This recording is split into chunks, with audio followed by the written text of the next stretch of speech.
the recognized demon lord. Before the Great Tenma War, all of the 12 guardian generals of Rimuru's army are evolved into true demon lords. Now, this isn't an evolution or level up one can go through, but rather a social status. In the beginning, there used to be only one recognized demon lord, Guy Crimson. He was born at the dawn of time, before heaven and earth even existed, because there was once this almighty being known as the Great Holy Spirit, which split off into light and dark counterparts. The 7 angels of origin being the light, and the 7 primordial demons being from their shadow. Guy was one of the primordial demons, taking up the color red. Upon coming to existence, the primordials fought constantly for dominance in the underworld. The result of this battle was, of course, Guy defeating Misery the Green and Rain the Blue. Upon this accomplishment, they all realized that they were actually immortal beings. However, the loser would resurrect under the victor's command, and so the 2 primordials became his faithful servants. Back to demon lords though, after realizing this subordination clause on their defeat, the primals went into a stalemate until Guy was summoned to the cardinal world, or the human realm. Guy was eventually summoned to the central or human world by the Grand Sorcerer and was tasked with destroying enemy nations as the Archdemon. This was of course light work for our boy, as he would crush millions of souls undergoing the Harvest Festival and becoming a true demon lord. However, Guy didn't give a shit about the humans who had summoned him, and so along with his subordinates, he murdered them all. Eventually, he encountered Veldanava and challenged him to a fight, but got clapped pretty easily. But instead of becoming Veldanava's servant, they actually became good friends, and he gained his unique skill, Pride. Veldanava also bestowed upon Guy a role known as the Arbitrator, which is the start of the first recognized demon lord. Eventually, Guy would come into contact with the frost dragon Velzerd, and she got jealous because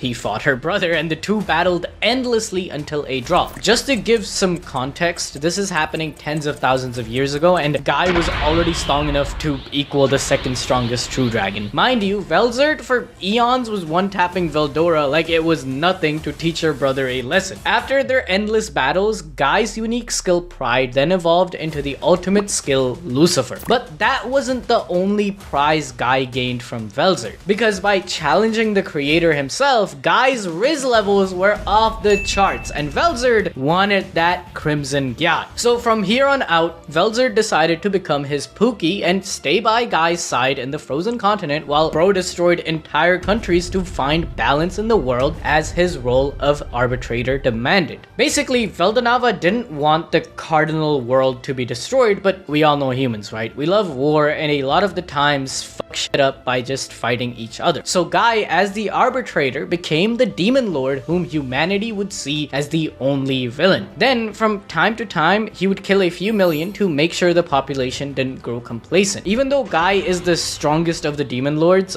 until Rimuru came of course, his power level is actually only 40 million existence points. An existence point is the power system established by the author Fuse in volume 16. Because before volume 16, the way we measured power was, yeah, that guy is 5 claimant strong. No, that other guy is 3 claimant strong. Yeah, that's literally how we measure strengths in the volume. Anyway, EP measures the person's aptitude as a fighter, including their magical counts, holy power, aura, and all of that. However, it's actually a misleading number because it doesn't factor in battle IQ or ultimate skill use. But even with that, Guy is so busted that he can resist magical nullification, which is supposed to be the ultimate debuff of the primordial demons. On top of that, he has a variety when it comes to magic, including spatial magic, fire magic, and nuclear magic, which Guy can use to create nuclear radiation that will slowly mutate and disintegrate his opponents. The strongest feat of Guy's we have seen, in my opinion, comes in volume 16, where he interacts with Chronoa in Time Stop. If you are able to withstand Time Stop, it means that you have knowledge and skill to harness info particles, which are the building blocks of creation. Even Rimuru almost gets killed by Michael because he couldn't withstand stand time stop before becoming a virtual being in volume 19. Honestly, with all of these assets, Guy's powers are still a bit of a mystery, because we know of Guy fighting Diablo, the first hero Rudra, Nava, and even Velzard, who he has been in battle against for like 3 volumes now, but we always just hear about the fight and don't actually get to witness the action for ourselves. Like, we don't even know what his ultimate skill Lucifer does. However, I think this will change in the next volume when everyone will have to come together so they can fight the evil dragon Ivaraj. But being this OP means that Guy's job as the mediator was getting boring. So bro, being a lazy bum, figured out a way to have other people mediate the world for him. Hence, the Demon Lord system was born over 2,000 years ago.